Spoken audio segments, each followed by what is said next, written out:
बिस्मिल्लाहिर्रहमानिर्रहीम। अस्सलामुअलैकुम। बेनकाब न्यूज़ के साथ मैं हूं सना हुसैन। चलते हैं खबरों की जानिब। याहिया अफरीदी चीफ जस्टिस के लिए हुकूमत की पहली पसंद, इनकार की सूरत में क्या ऑप्शन होगा? वज़ीर आज़म शहबाज शरीफ ने कहा है कि नए चीफ जस्टिस का फैसला खसूसी पार्लिमानी कमेटी करेगी।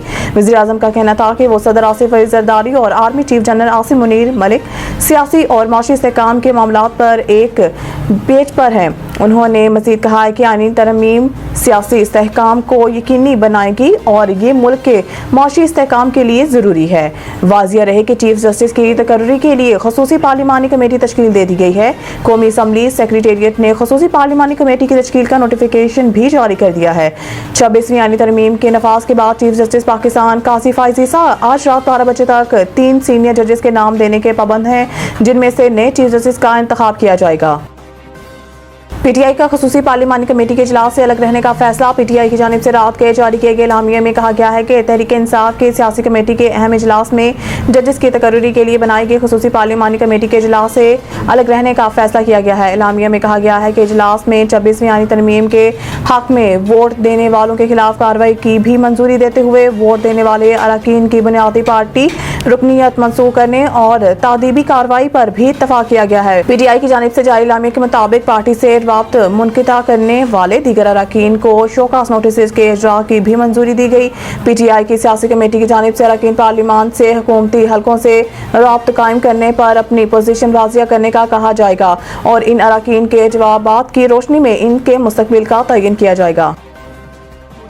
वज़ीर आज़म को गजा लबनान के लिए इमदादी सामान के 2 जहाज फौरी भेजने की हिदायत। वज़ीर आज़म की ज़ेर सदारत गजा, फ़लस्तीन और लबनान में पाकिस्तान के जानिब से भेजी जाने वाली इमदाद के हवाले से जायज़ा इजलास हुआ। इजलास में वज़ीर आज़म ने हिदायत की कि हवाई रास्ते के अलावा ज़मीनी रास्ते से भी ट्रकों के जरिए इमदादी सामान रवाना किया जाए और इस बात को यकीनी बनाया जाए कि इमदाद मुस्तहीक़ीन तक पहुँचे।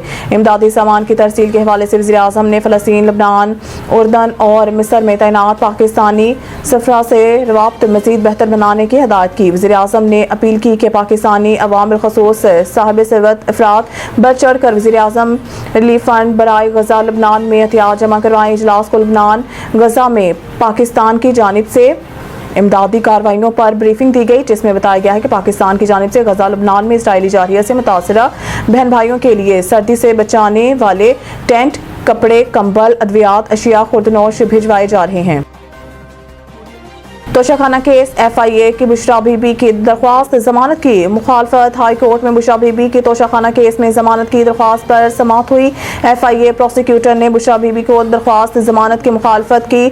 जस्टिस हसन औरंगजेब ने इस्तफसार किया कि क्या ये एग्जीक्यूटिव का फैसला था 50% रकम देकर तोहफा ले जाएं, किस प्रोसीजर पर अमल दरामद नहीं हुआ। बुशरा बीबी के वकील बैरिस्टर सलमान सफदर ने दलाल दिए कि FIA ने 18 सितंबर को मुकदमा दर्ज किया और 2 दिन में चालान जमा करवा दिया। हैरान कुन तौर पर FIA ने महज 2 दिन में तमाम कार्रवाई मुकम्मल कर ली। सलमान सफदर ने कहा है कि रूल्स में तो कीमत का तयन करने वाले प्राइवेट शख्स का कोई जिक्र नहीं। रूल्स के मुताबिक 30,000 रुपए तक का तोहफा बगैर अदायगी हासिल किया जा सकता है। 30,000 से ज्यादा के तोहफे को 50% रकम देकर हासिल किया जा सकता है। 30 साल 3 माह की ताखीर से ये मुकदमा बनाया गया। 31 जनवरी 2024 को नैब के दूसरे रेफरेंस में बुशरा बीबी को सजा दी गई। 3 साल में गिरफ्तार किया, ना ही बुशरा बीबी के खिलाफ कोई क्रिमिनल केस बनाया गया। कैबिनेट डिवीजन से किसी को शामिल तफ्तीश भी नहीं किया गया। वाज़ेह रहे कि स्पेशल जज सेंट्रल ने बुशरा बीबी दरख्वास्त जमानत मुस्तरद कर दी थी।